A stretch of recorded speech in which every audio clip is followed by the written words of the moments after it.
Hello and welcome back. We're now going to get into our Saturday. Big Saturday. Big Saturday. Biggest of Saturdays. Yeah, I think the most things happened on Saturday, I think, that have happened to my character in one period of time. Yeah. By quite a distance, actually. Oh, yeah. We're going to talk about the battle, but before we get into the battle, I want to do one thing. Yeah. Which is, bear in mind, still under the threat on my life. Yes. All of our fawns and all of our fighters are probably going to head off right to the fight. Bungle's going to hang with me. Yeah. There's only one person, and I'm very aware that if there's just two people, chances are they're going to kill both of us. Yes. To make things nice and clean, right? So I'm aware that I'm putting Bung under quite a lot of risk by being my solo bodyguard, right? And you'd also heard from reliable sources that the assassins may potentially be close by. No, this is actually later on. That's Saturday when we find that out. This is still the Friday. Of course. This is still when we don't have really that much information. Okay, yeah. So then, sorry, I'm wrong. No, it's fine. So I go down and I see our friends in the Embercast who, James and Sophie, basically really nice people, really get on well with them, OC, but really cool I love RPing with them as well. Yeah. But basically I went to them and was just like, hey, I think I went to them on the Friday and I was just like, hey, listen, do you have any non-com people that aren't going to go to the battle tomorrow? Yeah. And maybe if they're at a loose end and want something to do, I've got a couple of meetings I need to go to. I just need a couple of bodyguards, and I explained to them, basically as soon as you mention there's a hit out on your life to people that you know, they're the reactions are hilarious. Yes. They're just they're always really concerned. But loads of people turn into the Untouchables with what's his name, De Niro being his name, the big mafia boss. Yeah. And he's going, I want them dead. I want their families dead. I want their friends dead. People start getting like that, man. People, perfectly reasonable people, start talking pretty violently. I had people come up to me and be like, I was saying to them, what? Give me a name. Yeah. And I know a couple of big hitters in Navarre. Yeah. And they were just give me a name. I was like, no, it's fine. It's for free. I'll do this for free because it's a threat to Navarre. It's a threat to the empire as a whole because of the position, all this stuff, right? Really fucking cool. We'll talk a lot about that later on. But that was really fun game. That was really fun game. But, and the previous night, we'd just been talking about and this is after we'd basically gone to bed. No, you're talking about Saturday again. I'm talking about Saturday again. Talking about Saturday again, Ian. So for me, sorry, yeah. It's okay, bud. So I go to them and they're really concerned. I go to Embercast and they're really concerned. And I like James and Sophie, but they've surrounded themselves in the Embercast by really cool people. Yes. Legit. Really. It's always funny when you're friends with someone and then you go into their striding or steading. You're like, oh, I wonder what these people are going to be like. That they are really fucking cool. Really nice people. Really up for RP. As soon as I'm mentioning assassination, I need some bodyguards, people are poke out those. Anyway, I get there on the Saturday morning and there's a load of them. Yeah. There's a bunch, at least half a dozen of them are and those of them were we're choosing not to go to the battle so we can be your bodyguard. Yeah. And I'm that's fucking amazing. Yeah. It made me, it made me feel so. It was so nice that people do that, and they were really great. They were just really loved hanging with them. But man, walking out with a whole crew is something else. Anyway, let's talk about the battle, and then we'll come back to what we should come back to that because that is amazing. Oh, I should mention the reason why I was non-comming anyway was because I. In the continuing saga of my body not working properly, I got pneumonia at the start of last month, basically. I had to spend 2 weeks in hospital. Dude, I literally stopped taking my antibiotics a day before I got to Anvil. Yeah. It was so basically I was you weren't sure how you stood on it, right? Probably running around in a battle, probably not a good idea. You were really tempted, I think. You were really on the edge, but I think you made totally the right decision. Yeah, and I think what we did was... Without the ambassador role... Yeah. But I had too much to do. Yeah. I just had too much shit that I had to take care of. So I was when we had meetings, it was sweet, I can do them in non-combat time, in combat time, so I can go and spend some time. I think there's a bunch of people with hats who actually grow to make that decision. Maybe you start the game and you're very I like going to the battles and I like doing the thing, and then you get sort of more involved in the game and you start sort of picking up hacks and stuff, and then all of a sudden you're like, that thing that I really enjoy is still really cool. Yeah. But there's a whole bunch of stuff I'm doing that it's now in this part of the game. I don't know whether it's always going to be this way, but like, I didn't have the time, and the meetings I had over this time, we will talk about, but very important. Okay, cool. The battle. So this was our opportunity as Navarre to take the field. Yeah. And against the Jotun, fighting as the Jotun as monsters, right? Oh no, this is Saturday. Yeah. Saturday, we were monstering as the Jotun. Sorry. Yeah. Sorry, I got it. Yeah. But no, so we were monstering as Jotun. Sorry, I got confused for a second. It's okay. By the way, it's really hot in this room. Yes. We have to shut all the doors and windows for sound stuff. Yeah. But imagine me and Ian just sweating while recording this. It's a. Oof. But no, so we're monstering as the Jotun, and I turn up, and we basically got this objective to sort of push the Imperials out of these 3 forts in this region that they've taken, and I've kind of got my own orc staff and things like that. I'm wearing like my armor. Dave's seen something on the list, which we'll get to. Oh my god! But I'm wearing like my sort of heavy armor and stuff like that. And we head down, so I kind of get put in this unit. And you've got your orc mask, I've got my orc mask and all that sort of stuff. Not everybody in the unit had orc masks, but it was more like people in like heavy armor. Okay. So they were making a block of people in heavy armor essentially. Oh god. And a few like fast-moving punches in there as well. Yeah. But we were led by Captain Longtongue. Oh, he's the best. And this time we were running as Bill's Bastards, and he's so good. He's the best field commander ever. Oh. Honestly, when I've been hungover, I'm tired, I wish I could just get a few hours sleep, and then you find out that you're under the command of General Longtongue. You're like, fuck yes, let's fucking wreck some face, let's have some fun. Oh man, he's a great time, right? And like best field commander. Yeah, like a few of us knew like that sort of lore almost. That little bit of excitement in the crowd. And everyone was like, I was like to some people who turned up in heavy armor, was like, you're going to have a really good time like, playing with this Listen person. to this man. Yeah, he's like the best you could get. Yeah. And everyone was super jazzed for it. Like we all went in like really excited. Yeah. So how did you do this? Because I've got into the habit now of literally just saying, what's our name? Yes. I asked what the name of the unit was. That was my main question. Yeah. And it was Bill's Bastards. Fuck yeah. I kind of we didn't sort of do too much, but I had this thing in my head of like, can we kill him? No, Ian. I won't tolerate that. I won't tolerate that. It was so funny though.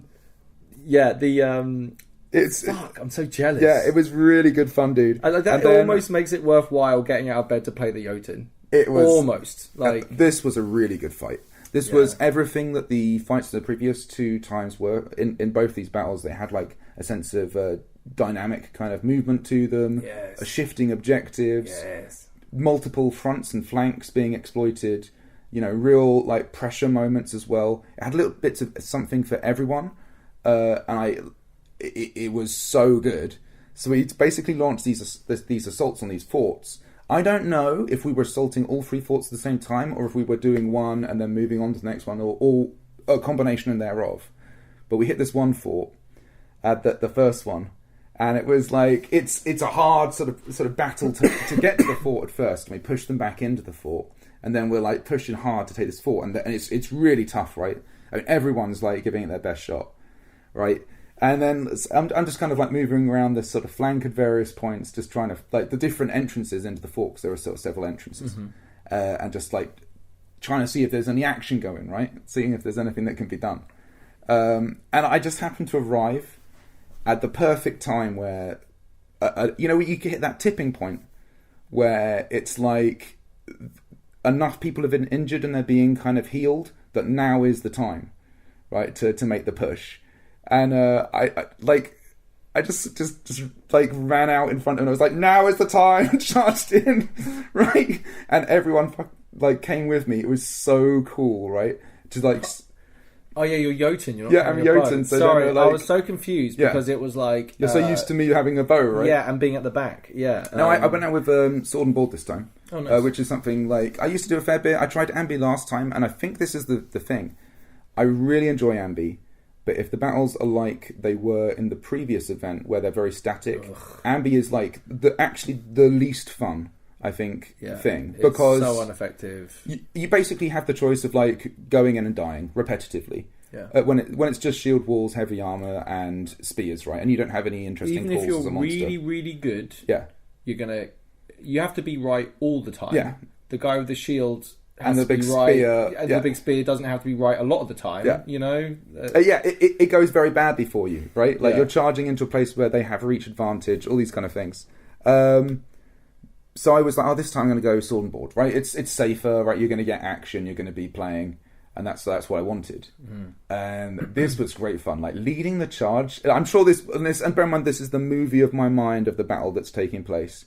I don't give a fuck. I'm enjoying it. It was great. So like leading the fucking to tell me finish charge the fucking in was story. great, and we just were like, all of a sudden we just started pushing and pushing and pushing. And it got to the stage where you were like, we're pushing them out the other two exits basically because we're assaulting. So you're like a zit, and like they're slowly moving around, pushing out. We're slowly pushing them out, and there's different groups, and they're of course. They realising at a certain point they've lost it and they need to pull people out and do that that's when safely. People get dead, and that's like we're literally like cutting people off so they can't leave, and then those little pockets are getting chewed up. Oh no! It's so sad, but it's like I know this is the worst thing about monstering. Yeah. You're like yes. Oh, we'll get to like that. the bloodlust, and then like afterwards you're like, who am I? What have I done? Yes. So this very much happened because also I was kind of part of this mega push for so long that I ended up being like literally the person. And again, movie of my mind, but this is I ended up being the person who like cut down like the last Imperial as we pushed them out, and then they moved back. And I literally like turned to the group and I was like, "Yo, turn, the fort is ours." It was just so crazy. It was so like movie ridiculous. It was so fun. I loved it. Amazing. It was like, and then though after that I was so adrenalined up, like massively. I turned around and then all of a sudden you're like, that's literally a player that I just cut down to like take the line. Yeah. And then there's a bunch more that are behind us, like around the corners. You're like, oh my word, like that's crazy, right? Yeah. And it's just all of a sudden and you're also like, when you get the Orc mask on, weird things happen to you, buddy. That are just unsettling, and I know you. You know what I mean? Like, it was a lot of fun. It was so much fun. Just like then the rest of the battle, it's not over. Like that's the first fort, right? And it's ridiculously epic for me at this point, right? I mean, I've done it. I literally didn't stop, and it was just like cutting around through people. It was so good. And then like we go from that to like pushing on to the other forts, and the Imperials are really holding hard, and so many people doing so well, and it's just they just managed to control us, and it was an awesome battle because then we got the moment after that initial push and that drive and that dynamic sort of situation. Then we hit the real grind, and then all the sort of the spears and all that kind of stuff. Wintermark War. Right, it was really fun though because it's like we were all at that stage like. See, that's dude. Yeah, we agree on this, right? I love the dynamic and diversity of a battle. Yeah. Like, I don't even mind line fighting. I love line fighting. That's the thing. I don't want to not like line fighting. I love and that's what I love about the two different zones. Yes. Yeah. Like, usually the first zone is one vibe, and then the second zone has a whole, like, all the woods, like a little the trees. taster. Yeah, it's like different, whatever. It's like an appetite. Yeah. Like tapas, you know? I think, I'm not sure, because people will probably have better knowledges of the field than me, but I think, for example, the first fort is the easiest one to take. Right, I think the way those laid out, there's most angles, so it's a lot harder for them to hold it. Bear in mind, and we have superior forces, I imagined, in that area by the looks of it. I would imagine so. Because I assume they're I don't actually know how it worked out, but it sounds as though you also did the smart thing, which is give them the option to ask something to get out. Yeah. If you circle, yeah, you're either going to kill all of them, but you're going to be bogged down for like a long time trying to clear that up. But it sounds like you did exactly the right thing, which is trying to force them to bug out and then just completely monopolize on the retreat. So, for example, I don't even know, but there's a whole battle I think that's taking place, which is basically while we're doing this assault on the fort and clearing them out of the fort, they're actually pushing like on our kind of rear and attempting trying to sort of like hit the whole other, like essentially kettle us in and push us back and crush us. And did that falter? I don't know. I was not even involved in that part of the battle, but obviously, bravo whoever tried it. There was a big force, I think, and we had a big force protecting as well. So it was like it was we had like our main hitters, of course. I think like the bulk of the troop was trying to take the fort. Right? So this kind of rear guard is doing this sort of really strong hold. I imagine people who were there could actually tell you. I don't know, but whatever they did was fucking epic. I'm sure. It's hard to quantify because these battles are so enormous. Yeah. That the narrative of a story could be told from a bunch of different people. Yeah. Like I love this idea. There was a group of people who never made it into the initial fallout back into the fort. So the initial push, as we're pushing to the fort, there's some people, a nice healthy pocket of Imperials who didn't get into the fort when they fell back and were literally outside, and they were there the whole time that we did the whole fort fight. And even once we broke it, they managed to extract like super hardcore people because they were in some they were completely surrounded basically at some points, and they fought out. It was crazy. So mad props to everybody for that. That was incredible. But then we push towards the second fort, and it's just really good. It's just like that really sort of like grinding kind of fight that is actually really fun. Like there's a bit where there's a guy with a pole arm, and I'm like putting a shield over his head so he can kind of like do thrusts and stuff, and like, you know, we've kind of using the terrain slightly, and they are too. Everyone's knackered at this point in the battle. You do understand that you're supposed to stand in front of the guy with... Oh no, they already had somebody in front of them, so I was doing the head as well. So there was like a full testudo kind of thing. Testudo, yeah. Yeah, and it was really cool. And the person with the spear was really getting the angles. It was properly cool. Man. And but like they just held us off, and it was so good. The first fort didn't stand a chance because you had fucking Captain Longtongue. They didn't stand a fucking... You know what I mean? It's cruel on those as players. It was great, such an dude. effective commander against them. Everyone was really knackered as well. Like when we hit the second fort, there was this bit where everyone was like super tired. I felt, and like then everyone kind of gets the second wind and goes, and it went like really hard at one point. And people think that being a good commander is being the shoutiest and the loudest. Yeah, I know really good commanders that don't even yell. Yeah, they have someone else standing next to them who yells for them. Yeah, right. Like that's literally how lots of good commanders work. The really good ones keep a unit coherent. Yeah, they keep everyone together.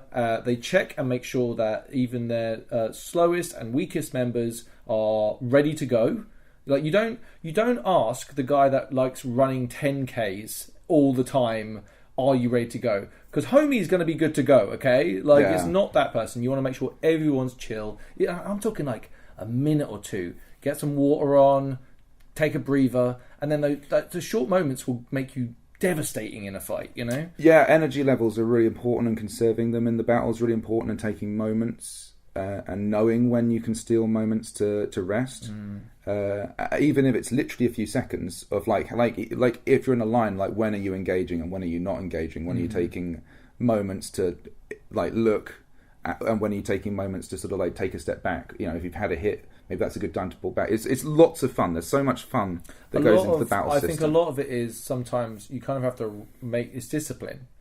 You want to like keep people. Like when especially with Navarre, like we're not about just charging in and locking up. We're about like hitting and running and hitting weak units on flanks and things like that, right? So like trying to push the issue too far forward, like doesn't help. Yeah. In fact, it's like, and you feel, I want to be helpful, but actually maybe someone taking a step back is more valuable. It was really good though. Like the whole battle, I'm so jealous, dude. Was fantastic. Stupid lungs. And I think basically that the gist was that the battle ended.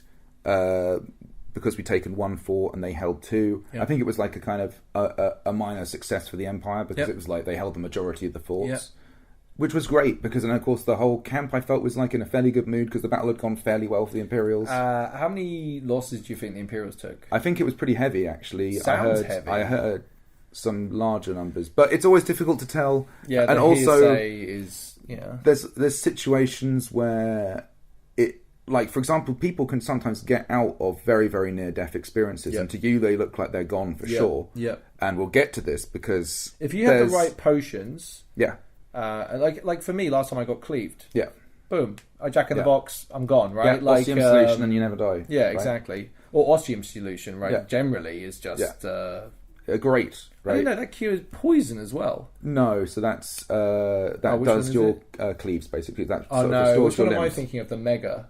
Oh, Sovereign Specific. Sovereign Specific is that's you get out of jail free card pretty much. Someone gave me a Sovereign Specific over the weekend, and they are a very high ticket item. Yeah, very high ticket. Someone gave one to me and was just like, "Take it." because you might need it. They're kind of actually what I like about this. I'm going to talk as an alchemist for a second here, but it's like so we skip for about 30 seconds, guys. Just get past this bit. So there's like a good target to aim for when you first start is to get everyone in your group a elixir vitae and an ostium solution, so they can restore their hit points and they can restore a cleave, because those are the things that get you killed, right? The cleave is what leaves you behind, and then you get killed. And your hit points, you want to be able to push those up in an emergency situation to get you out. Cleave is the most important one to be able to cure. So we try basically send everyone out with one of each of those. Yeah. Right, and that really works really well, I think. And then what we kind of push for now that we're starting to get a bit more funding and there's a bit more things going in place is to get as many people as we can with sovereign specifics. And a sovereign specific is basically a cure anything. It's like a super Phoenix Down style revive, really. Like importantly though, like if you're down, yes, if you're unconscious with 0 hit points, you cannot administer a potion to yourself, right? So really important. Like, yes, it's one of those things that I think is worth mentioning every time, because it is one of those subtle rules that is actually extremely important in the field. But if you get cleave, for example, and you have more than 1 hit point or 1 or more, then you can do the potion. So that's so. Oh yeah, and someone else can come up to you and administer the potion if you are down, for example. Exactly. So that's another reason. So if even you if you've see got a cleave person trying to get the hell out of Dodge, hey, there's a potion in my pocket. Give it to me, and then I'll heal you. Okay, like let's get out of here. It's great. Let's get out of here. Oh man, there's a lot of fun stuff like that later. But yes, that's a really good goal, I think, to aim for. Get people elixir vitae, ostium solution, then move on to getting a sovereign. And a sovereign is like, it's one of those things that's the right price, right? It's an expensive item, but it's like an aspirational item. There are some things in the game where you look at them and you're like, oh, I really want to get that. And then you realise that, no, this is that item in a computer game that is coloured like purple. But it's one of those, for me, it's like one of those items that's just so... It's so important. Yeah. It's like one of the objectives in the game that you should have the objective marker for, right? Like it's having a sovereign in your pocket. Having a sovereign in your pocket. If you're an alchemist or whatever, then you want to be providing your nearest and dearest those items. Yeah. If you're an individual citizen, you want to be getting one of those just to keep yourself They're really cool. alive. They have good money in this, actually. Yeah. So is that it for the battle? That's it for the battle. Okay, so I walk over to Embercast. I realise that they have just staggering amount of people, all heavily armed. We had bow people, we had armed people in full armour. Like, honestly, it says a lot about Navarre, but like it really touched me. It was like a really went down with beautiful like 20 people, right? It was a lot. Yes. A lot of people. I think 12. Because I knew some of archers were going with you. Oh, really? Yeah. Well, we had archers. Dude, we had a lot of people. Walking out, I felt like fucking King Kong. Yeah. Okay? Like, it was like Reservoir Dogs, the opening scene, just like I'm in the middle, like Bungle's like managing the city. Like, Bungle wasn't there at that time, but it was like generally everyone's like just they're managing me, and they're managing the thing. Like when we're coming to outside the Navarre camp, it's just like, right, everyone like check this is like a hard spot, right? Like that's really cool. And they have to check it, and everyone's like basically making sure that I'm alive, okay? And it's just like they're like, you're not allowed to drink anything that anyone gives you. You're not allowed to do this. Like stay with us in this situation. We were talking about like if something happens, like these people stay with you. These people try and like close down the target. All this stuff, right? Yeah. So you got like briefed before we went out. Like, no, we're doing this as we go. Right? Yeah, of course you have to do it live, right? No one's actually bodyguards here. We're all winging it as we go, right? So, but it was more like, bear in mind, like having 24 hours or 12 hours to think about the meditation on what it's like for someone to try and kill you. I'm like, I'm thinking about it, and I'm like, right, what do you want? Like from the other point of view, what do you want if you're an assassin, right? You want your target to be alone, ideally. You want them to be in a private place, preferentially, or in a disguise, right? And then, like, this is all I'm thinking about. Like, how would I do it? How would I kill Gellert Ashbourne? Okay, man, it's so good, dude. But the thing is, as we're walking across we're going to go see Oswey, and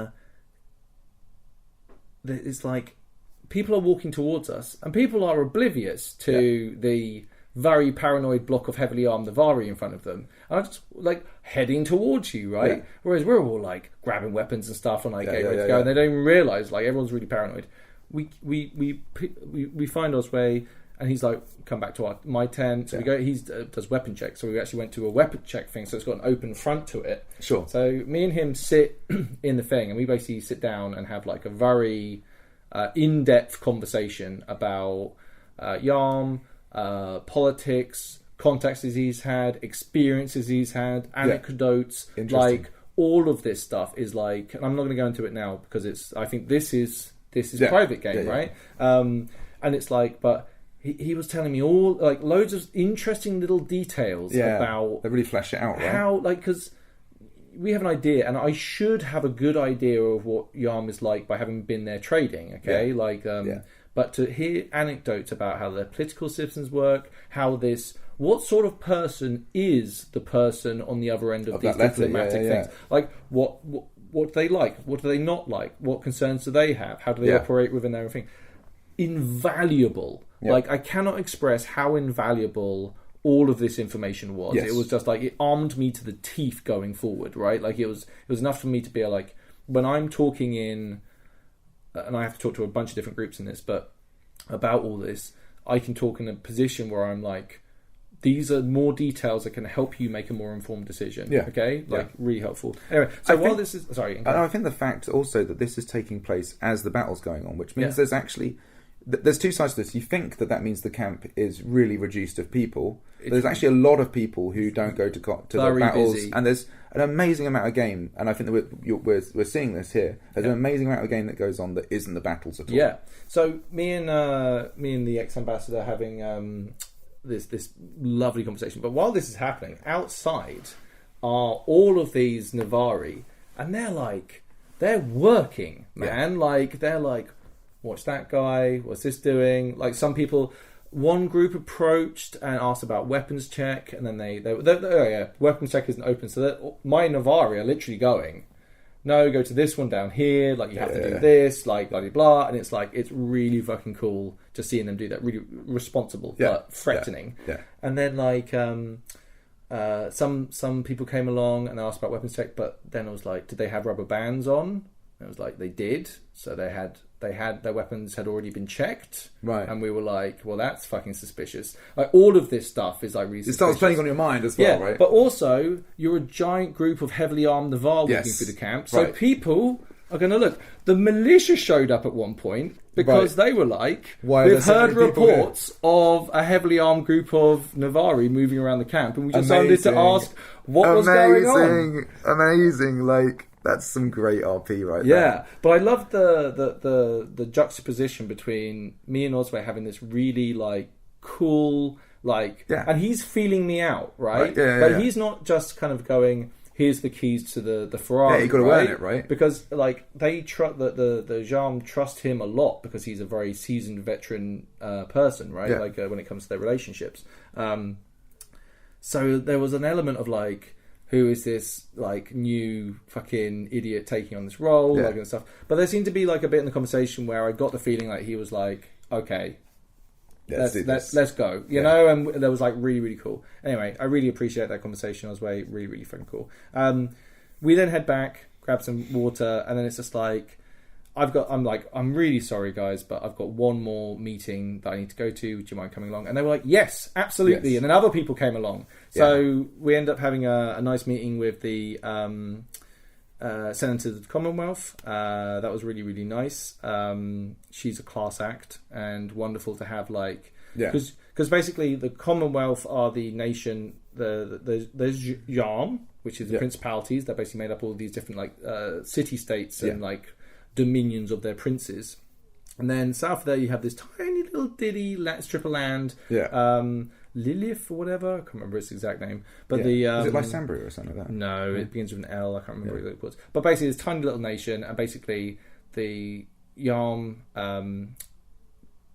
created this problem where they had all the mages kicking off and tried to do an insurrection. Then the Commonwealth didn't like all these mages taking over, so they sent in some heavies because the Commonwealth were all about military power, and then basically there's this little proxy war happening in this nation, and basically the kind of vibe is that, and this isn't definitely not private diplomatic information, almost certainly going to be a war between Commonwealth and Yarm, right? Yeah.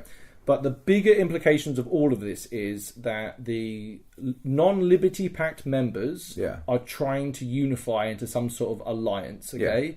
Yeah. If they do that, then everything will domino, and then we will be in World War One. Yeah. Okay? Like... The stakes are very high. Like, it's all the marbles. Yeah. It's from this point on, it's like, this is just the small... This is the little light that will just... Everything will go from I think here. it's important to say as well that the Empire isn't in the optimum situation to take on World War One. What? You mean the players aren't making good decisions and we're winning the game? What do you mean? Well, you know... What do you mean, Ian? No, surely that must be the case. You can't have that many people all wanting to go, and intelligent, great people all coming together to do one thing. Do that badly and start to lose the game by, say, losing territories, armies, access to certain fleets and ocean areas. But there is that element, peace treaties after losing. There is that element of you that sometimes looks at a bit of the game, which is like, I'm just gonna fuck that up. This is the problem, which is so much fun, right? To be the person, and it's so much easier to come up with like an icy reason, why you want terrible thing to happen, and it's really fun, and then let terrible happen. Like, there's like, by the way, if you're playing Empire and you're under any illusions about the players winning Empire, like fucking just go out into your garden, dig a hole, put that in there, and bury it, because it's never going to happen. The Empire will end in ruins, right? Like, that's how the game's going to... Anyway, but me as the goddamn ambassador to Yarm, not on my watch.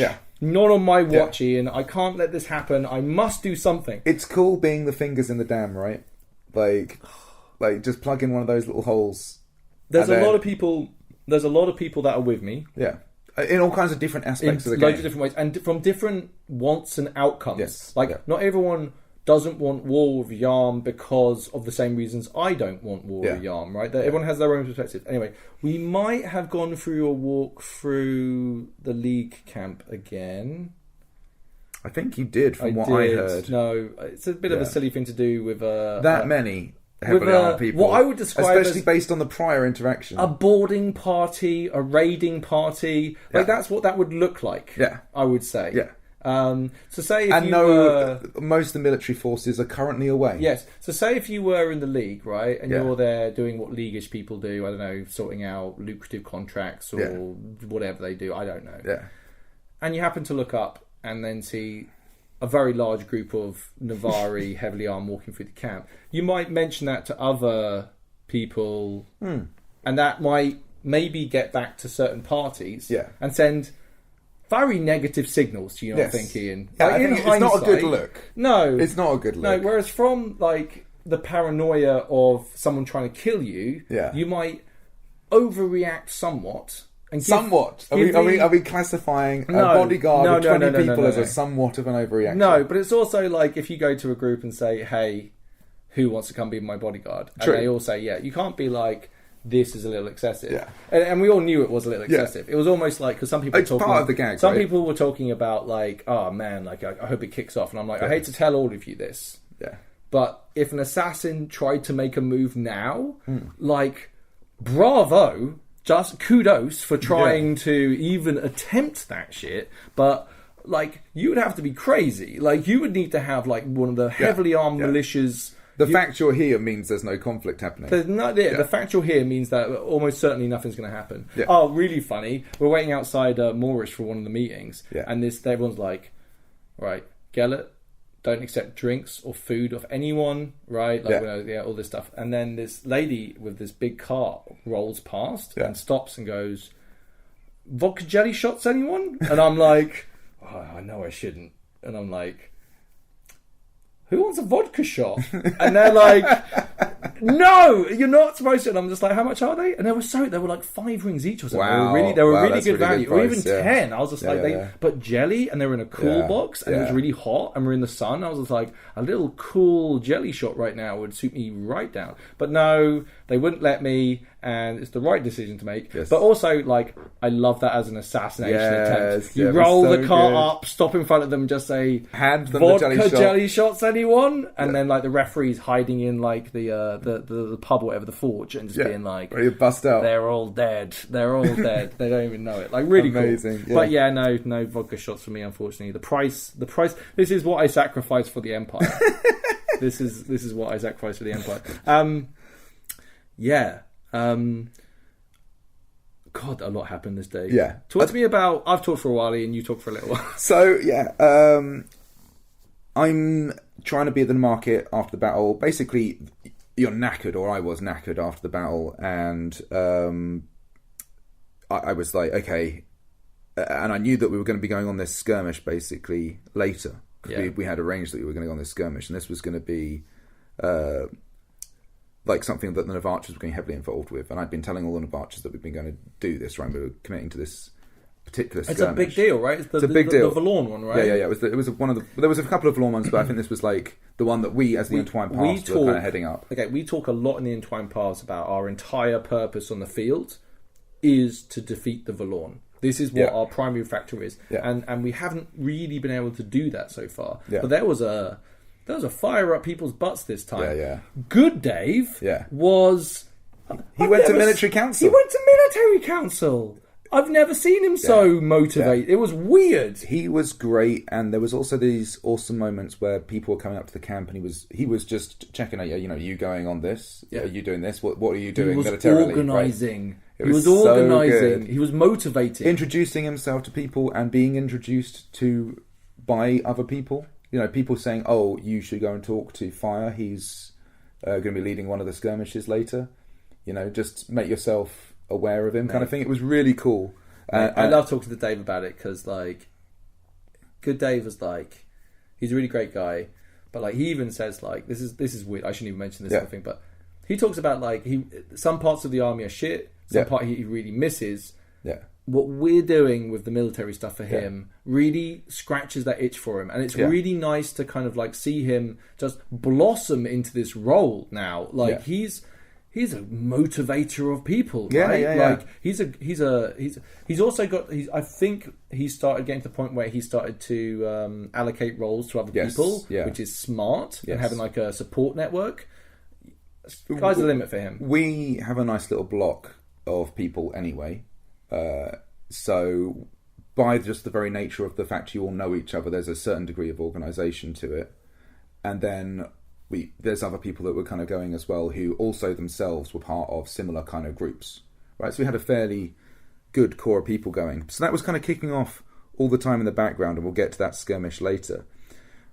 But I was in the headspace of like, now is the time to sell things, right? Like I'm tired after the battle. I've got a skirmish later. Now I need to be chilling out and doing something that I can literally sit down and do. So I sit down to brew some potions. Yeah. So to sell some stuff, right? So to sell stuff at the market. And one of the other skills I have is obviously I can literally brew potions in the game, not just sell things that like fizz reps of potions. You're an actual alchemist. An actual alchemist, right? So it's like, which I'm sure most people are if they are doing that kind of thing. But anyway, so I start getting all these requests just coming in for people wanting potions. And it's like, I can make that. And then, like, you suddenly realise, like, I'm really tired, right? Yeah. Like, physically tired. So I'm just like, I don't actually really... What you're really paying for is me to walk to the place where, like, God essentially say, I want this many potions, stand in the queue, and then me come back. Yes. Right? That's what you're essentially paying for. That's the only thing I really want money for. Yeah. Right? Everything else... It's your poor little fetus. Yeah. And it was a great game, and it was really cool to be... I had people like directed to me quite a few times, like on potion requests, information about potions, like the whole alchemy game. Like Talis is kind of like, well, I mean, literally, I suppose I've got a book, right, that's about it, right? So it's like people do kind of come up and ask questions, and other alchemists who are sort of starting, it's quite nice to be able to kind of like RP with them as a seasoned alchemist and like be like, oh, these are the objectives I try and pursue. You know, these are my thoughts on Blade Venom and all this kind of stuff, right? Mm-hmm. And I had a bunch of those conversations as the day went on. And it was really good fun. It was really, really good fun. but going off, like, I think I went off 3-4 times. Stop saying yes. But it's like, wait, and then be like, hey, I'll do a run at this time. Yeah. I shouldn't know. I thought about that afterwards. At 2 o'clock, I'm going to go down and just do as many people as you can, and then, like, efficient. I think that's the best way to do it. But actually, also on top of that, I was just getting more constant, like, questions about, like, what the branch was doing, and just, like, going on little things, just introducing myself to people, checking in with people as well. Actually takes a surprising amount of time. Just literally walking around and just like checking on people, even around your own camp. Like, you want to see 8 different people in 8 different places. That actually takes some time, you know. Yeah, like that's actual real time that you have to factor into stuff. And I actually found that I didn't spend that much time in the market. I did spend enough time though where I could kind of get my whole spiel about, you know, alchemical wares and introducing them to people, which one of the things I really wanted to do. And there was some lovely people who came around the stall and were just like listening to my sales pitch, right? And then were like looking over things, looking at the different stuff.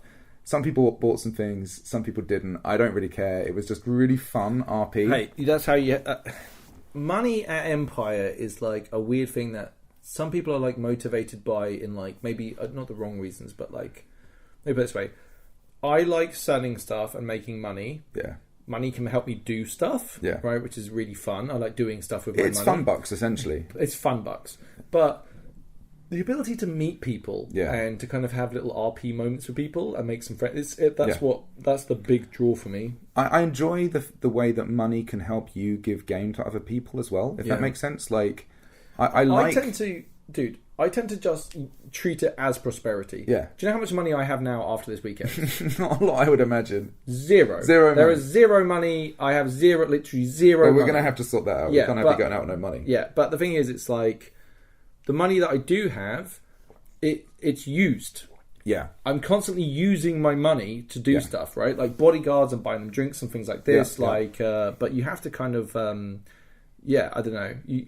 Money's only good if you're doing something with it. Yeah, or building to do something with it that is But even then, you're saving it for purpose, right? Yeah, like it's the same. It still falls into that. What I mean is more like just kind of like gathering wealth just to have wealth. Yes, to be the richest person. Although that is, I suppose, if you were going for that as an angle. But then again, we'll talk about Lorenzo later. That's great. That was awesome. So a part of this was as well. I sold the only copy of the book that I sold this event, but I did sell a book, and that was such a cool feeling to have someone come along and look through all the books and pay what is actually quite a reasonable amount of IC money. Did you sell a deluxe or did you sell a regular? It was one of the regular ones. One of the regular ones. Cool.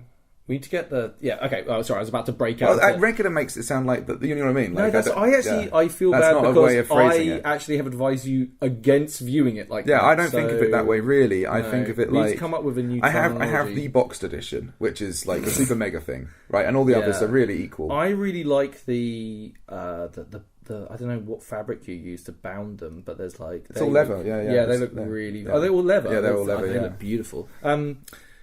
Yeah, I got featured in. I got interviewed by a reporter because I'm a man. I'm a citizen of the people. Yeah, you know, like. So basically, I get back to the camp, and Bram and I've been running around here with these meetings, and they're just like, "You got in the paper." And I'm amazing. Like, well, it actually got produced at the event. So no, this is from previous. Event. Oh, okay. I was going to say that'd be crazy. The Inquiring Ink Cap, which is made by a very good player who's been featured on the podcast before through that RP and other awesome things. But I found this amazing little piece on me, and it says, which I love. Yeah. They misspelt my name deliberately. Amazing. Geraint Ashbourne turns sour Jarmish grapes into celebratory wine. Following his defeat in the previous election for ambassador to Jam, principal to Jam, the Inquiring Ink Cap can now report that Geraint Ashbourne has been successful in obtaining the position during the most recent election in winter 38-3. Okay. It remains to be seen whether Geraint will use his position through a passing Navari source told the editor that in their opinion, and quote marks, he is more likely to get pissed on all the top-notch import vino and peacock around than do anything meaningful. I heard that quote being said as well. I mean, just solid journalism in my opinion. It was so good. Solid. This is the sort of journalism and honesty that we need in the Empire. The newspapers and all of the little things that exist in the game, and we'll get to something later which is amazing. I'm sorry to keep blue ballsing it, but it's really good. But the little newspapers and all stuff, like how I had the Looking Glass last time, right? A fashion paper, right? Is again the fact that there are people out there exploring those parts of the game, the parts that you're just like, oh, that's such a great idea. It's such a wonderful idea. To be like a newspaper or a fashion magazine, right? It's so cool. The newspapers, like is it the Oath Right? Yeah. That is big. Yeah. Like, that's a big fucking paper. Well, think of the Thrifty Squid, right? The Thrifty Squid released like this kind of breakdown of prices of different resources, right? Yeah. And everyone tries to get a copy. And think about the power of that position. Well, dude. People read it like it's the news. Yeah. Like, they read it like it's the news. Like a lot of people trust it as well, right? So there's that whole weird thing of like the Thrifty Squid could abuse that position. Maybe they even have at some point because it's all just players. They're still reporters at the end of the day, but you can also pay to have like have articles written up in there. Yeah. They're 100% like And what I mean is the fact that actually everyone trusts them.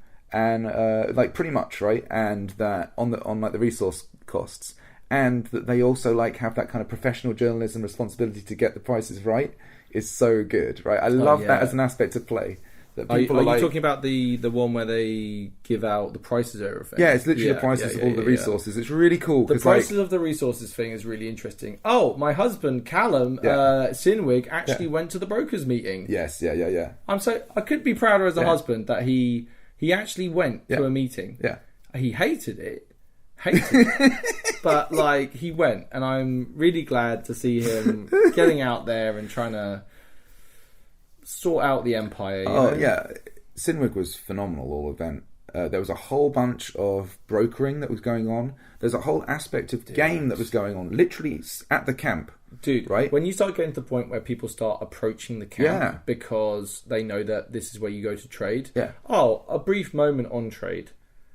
I've heard some horror stories about people ripping people off at this event, by the way. Like, really, really bad. I heard some stuff, it's pretty... Like, I heard, like, people, like... basically screwing over new players you didn't know. You have new players who show up, okay, they get a whole bunch of different stuff in their thing. They go to a broker and they say, hi, I have these items, how much can you sell them for? Yeah.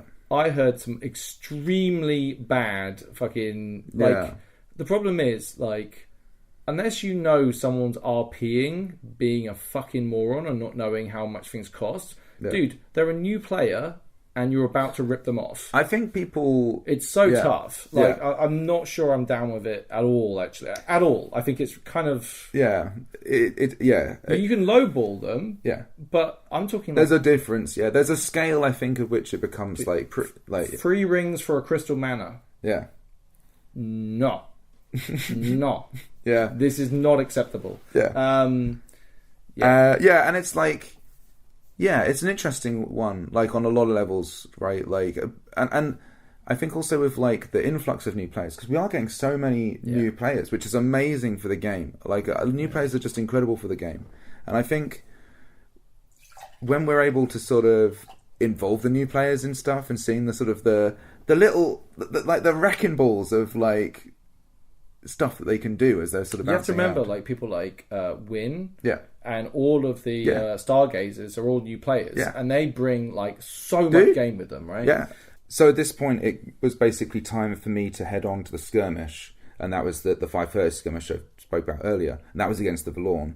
At this stage, I've kind of been going around, kind of gathering up a bunch of the Nvarchers ready to go on it, getting a bunch of us together, and we formed up to go on it. It was so cool to have because it was quite a big one as well. This one was a fight that... Okay, all the fights I was jealous I wasn't on, but the Valorn fight, like, represented it's why we're here. Yeah. It's what we want to do, right? Yeah. Like, it's killing the fucking Valorn. Like, do you know what the briefing was? Do you know what... So, the actual objective was that we heard there were villagers, basically, there we need to kind of extract... Or kill. Or to free, basically. Or free from their lives. Well, if they were Valorned up. And obviously to just beat the Valorn back from that section, or basically fight them long enough that we gave the villagers time to flee, basically. Yeah. But we weren't entirely sure if that was a possibility. But so we turn up, and we know it's basically going to be Valorn and Dryads. I love fighting Dryads. Yeah, they had a whole extra dynamic to it. It was really cool. So it's like an 80-person skirmish, and we're heading out. We've got a healthy block of people. I've got basically, before the skirmish, I'm kind of talking to all the archers and stuff, and I'm kind of going over how the battle sort of system's going to work, and it's like building on what we discussed. Are you walking down the lines like... I really actually... Hold your nerve, not your bows, whatever, I don't know, yeah, whatever I really archery shit you're saying to give them advice. Mark your targets, I don't know. Yeah, I want to kind of RP into it more next time for sure. But it was dude, really cool. You have enough knowledge to actually impart. Yeah. Do you know what I mean? Like, let me put it this way. When I'm standing in the line and there's a couple of nervous fawns around me, I literally turn to them and I say to them, I'm going to do this. Yeah. We work together. We're going to wreck them. Like, stay together. Yeah. When we move together. Do you know what I mean? I just repeat this kind of like almost like a mantra. Yeah. And just get people like confident and together, Yeah. And we basically had, I was in like a group of 3, and then I had like a group of 4 on one wing, basically group of 3 on right. This is just archery sort of units. And then had some other sort of people from other nations who kind of dropped in and out as the course of the skirmish went on. But that's a fairly good block of people to have, right? Yeah. To be able to like screen a line. And we were operating in like these kind of buddy systems, or as I say, like 4s and 3s on the wings, and they were each in their own little buddy system, so they could kind of break out along the line. And the idea of basically if we can take shots, we take shots, but we're taking shots so we can get the arrows back. And then the whole idea of like, if you can't take a shot and there's a person down, you're 2 people, so you can go and pick someone up and pull them back. This is all very good skirmish tactics. It was really good, and like seeing people actuate it as the battle was taking place, and seeing how the Navarchers operated and moved around, it was really good. I was so impressed with everybody. Do you think, Ian? Yeah. Let's suppose that you might have been a part of that. Oh yeah, no, I honestly felt like I was really proud of it, and it was like it was cool as well because you see different people at different points, because they're in the buddy system, take the initiative, and like the way those little groups are interacting with each other and having them come back and tell me stories, and because we're archers, we're kind of back from the line a little bit, so we have a much better perspective of the battle as it's evolving. And bear in mind, this is coming from the man that genuinely hates archers. I like mocking them. I like making them feel nervous. I'm like a nightmare for an archer, right? Yeah. But it seems, even despite my hatred, my firm hatred for archers and everything that you do, you disgusting cowardice people. Yeah. But at the same time, I understand it's quite a lonely process for a lot of people. Yeah. Right, being an archer, because you do walk around effectively on your own, you're trying to do the stuff. Like, it can be quite a lonely experience. Some people, that's great. But I think having a buddy system and then working together in this group of archers is actually really good. That's the main positive about it. On a player level, right? That's actually one of the main things I tell people, is like, all these things are great, but ultimately this is what it's all about. It's the fact that you get that camaraderie on the line in the battle. You get to share experiences with other human beings. It's effective, and it's good RP, and it's good for the soul. Yeah. Really, isn't it? Dude, it was so good, and we were sort of like, because we're able to sort of distribute information across these little kind of units that we have essentially spread out along the line. We can then shuffle the information about which flanks need help and where we need to do sort of what we need to tell the commanders who are in front of us. So we're almost like kind of like small scale runners as well. It was really cool. It's something I want to work on and improve. I can only imagine that volley fire against Valorn is very effective. Yeah, there were bits. I mean, actually, to be honest, we don't do too much kind of volley fire, but we'll kind of suddenly shift like 4 people to an area very quickly and put some shots in. Yeah. And then you kind of basically take the shots, and what it ends up trying to be is you're trying to be part of the push, because that means that your push is going to move over and you're going to get those arrows back. Yeah. Right? Also, it's important to always try and advance. Unless you're using lots of venom, it's very important to advance. It's important to advance against any enemy, but against the the Valorn especially, because otherwise they raise up like zombies after a while. So you have to really do some work. But yeah, I mean, obviously being archers against Husk, we can really do some work, right? Because the armor they're wearing doesn't protect them against arrows as often. So yeah, it was really, really good. So the battle outcome was a success. We managed to basically, and this is also a big thing for the Entwined Pass, I think, because we were very much heading up that operation, and we were basically, just trying to win, right, do it right. So it was really good for Fire because he was kind of leading the main bulk there, and it just worked really well. Basically, we managed to hold the Valorn long enough that the villagers could escape. I actually didn't even know that had occurred. You did your job good. Yeah, so it was great. We all got to leave the field in a really positive mood. Like, it was sort of super hyped us up for the next day. I think. No, I'm not sure I agree with it. I was about to say, I think it's the best I did, but I think considering the scale of the thing tomorrow, maybe that was better. But like, it was really cool.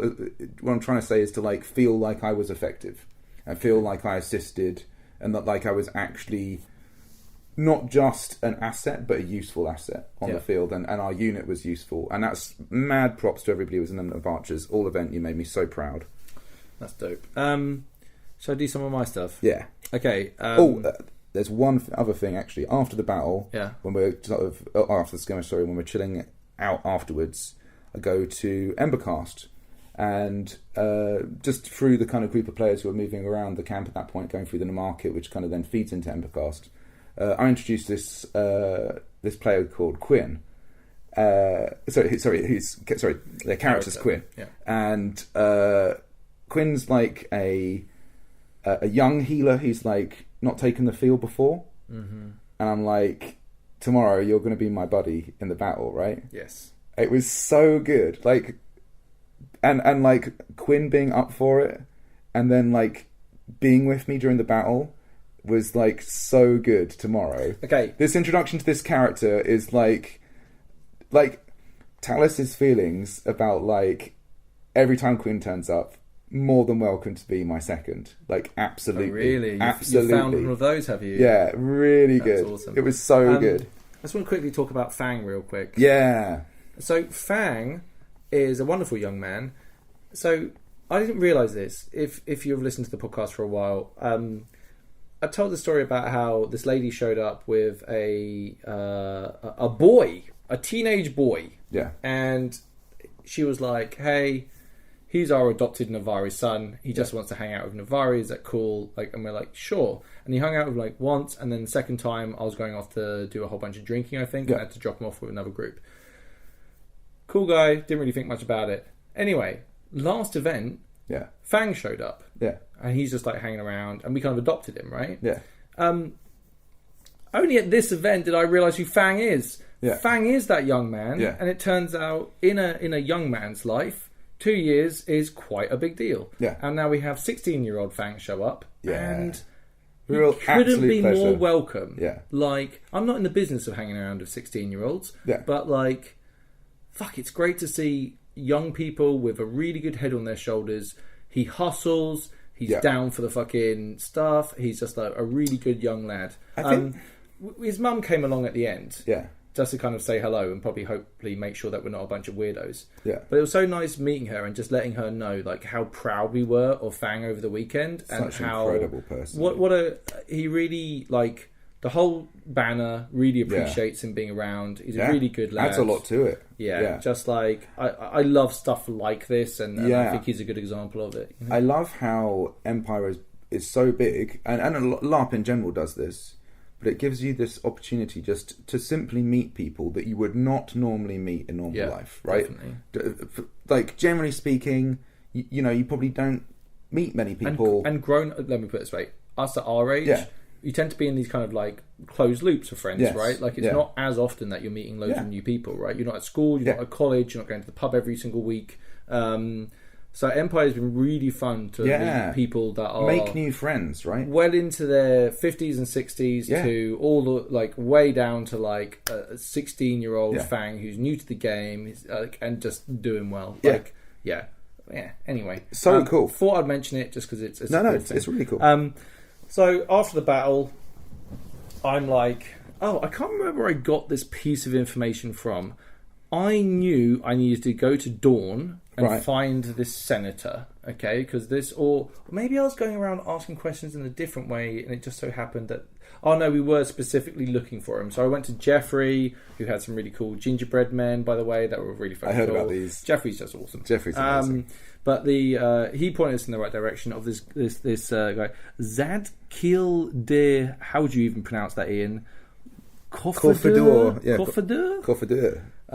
Who's a senator to Summerholm, in Dawn. Okay. So, and you have to remember, like, all of this stuff, it's me. Yeah. I'm a fucking idiot. I have no idea what the fuck I'm doing, right? Yeah. Like, I seem to be on this precipice of this giant war happening, and I basically know that I need to do something. And the worst part is, you asked for it. How do you get a Senate motion passed? How many people do I need to do that? How does the wording work, right? So I go and see this Zadkiel guy. Big fuck off tent in Dawn. Amazing. Just off the fucking Glory Square. Dawn is really cool, dude, by the way. Like legit. They're all like dressed in fucking plate and fucking chain. All they're wearing beautiful dresses. All this flowers. Like it's so nice. It's dude. All out, dude. I've hit the Dawn mother load or whatever, right? And it's just like we sit down. I'm just like, this is a thing that will happen again and again. Yeah. I show up and people are usually way too busy, right? Yeah. Like, so I saw one of our senators, Senator Leafy, who usually my conversations with Leafy go like this: Senator, can I have a word? And he says, can we walk and talk? And I'm like, sure. Yeah. And then I walk and talk with the guy, okay? Yeah. This time was like, hi, Senator Leafy, I'm the ambassador to Jam. And he goes, do you have 5 minutes to talk? Yeah. Amazing. And like, we sit down and like, we talk, right? And this was the same with him. He's like, we've got to get this non-aggression pact. I'm like, yeah, we do. Yeah, that's what I've been trying to do. Yeah. That's what I've been trying to do. And you're a senator, and you can do things, right? So, yes, let's talk. Yeah. And basically, we had this really good chat. Like OC, I just want to say I really appreciate. Like this guy was like Leafy's amazing. No, this is different. I'm talking about Leafy is amazing by the way, but I'm talking about the Dornish guy. Sorry, that was terrible storytelling. Leafy's great, by the way. I'm not taking anything away. But the Dornish guy was really, really good by being so generous and like helpful. And basically, we came up with like a kind of. I'm going to go into my strategy for what this is, okay? Yeah. So what I want to do, I want a motion that in the Senate that is going to be passed that says that we will stay neutral in any war between the Commonwealth and Jam and its neighbours. Removing some of the more inflammatory language that was in the initial request. Like, it's all about, like, how you word it. How we word it. What can I get the Senate to pass? Yes. Right, they're not going to pass. No, they're not going to pass unlawful. They're not going to do that. They're not going to side against the Commonwealth. Everyone thinks that the Jam are just one thing, and they're not. They're a lot like us. They're made up of lots of different groups with lots of different ideas. So anyway, I'm trying to do this stuff. It's not a demand. It's advice that we do a thing. All this stuff, right? Yeah. So we have this powwow. And the advice and objectives that basically we come up with are, I need to go and talk to all the major like political organisations within the Empire and get their opinion.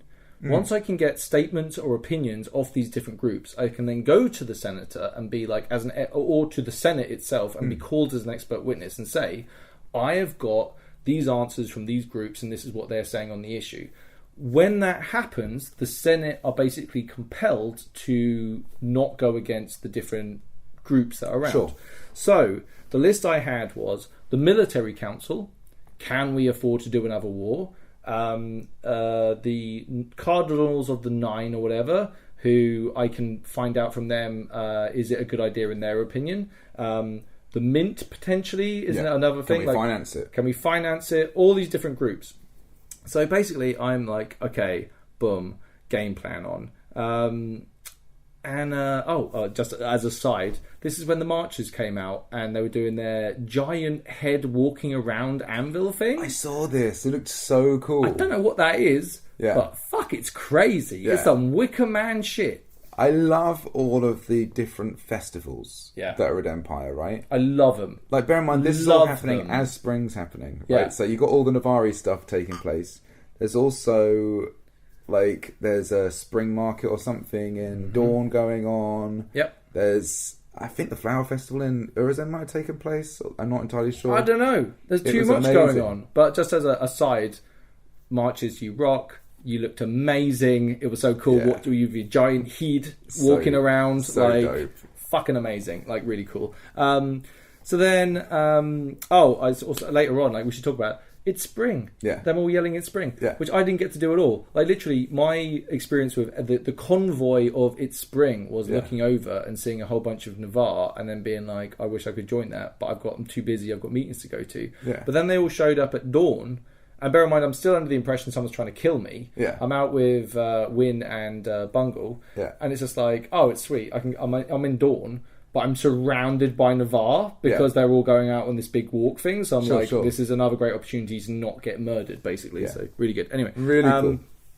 So I'm trying to find... So Skywise Fowl, who is the Imperial Consul. Yeah. Good friend of mine. Yeah. Really like him. He is my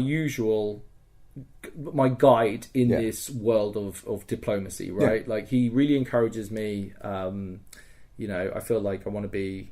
Actually, I can't talk about what I was about to talk about because it's a private conversation. No, but I think though, even on an emotional, personal level, I think it's been really great. The relationship you have as characters and as people is really cool. I introduced Win to Skywise Fowl, just as a side thing, and she was like enamored by him. He has so much charisma and he's so great. Let me tell you a story, by the way. So I'm walking around with Win. This is a great Win story, okay? Yeah. So she's always trying to keep me safe, okay? And I'm walking along, we're trying to bops around, and I'm just like trying to walk through this cutway near where the hub is. Yeah. And Win like jumps on me, like protecting me, like, stop! And I'm like, what?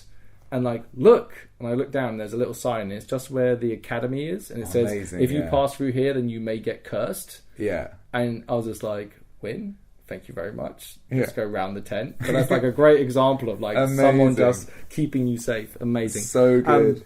Because Skywise Fowl had taken the weekend off from politicking, he had a proxy, and I was trying to find this proxy for the whole weekend. We kept on finding him, and he either was like busy doing something else, I had to walk, and I kept losing the guy. Anyway, we see him, and he goes into the military council. So I walk over to him, thinking I'm just going to talk to him about advice and everything else. And then I'm like, hold on, I'm at the military council. I should just do the thing now, right? So I'm standing there and I'm watching all the generals talking about, and their adjutants talking about what's happening, and they're doing all these motions. And I lean over to the proxy, the consul, and I say, who's the master of ceremonies here? And he points down to this person.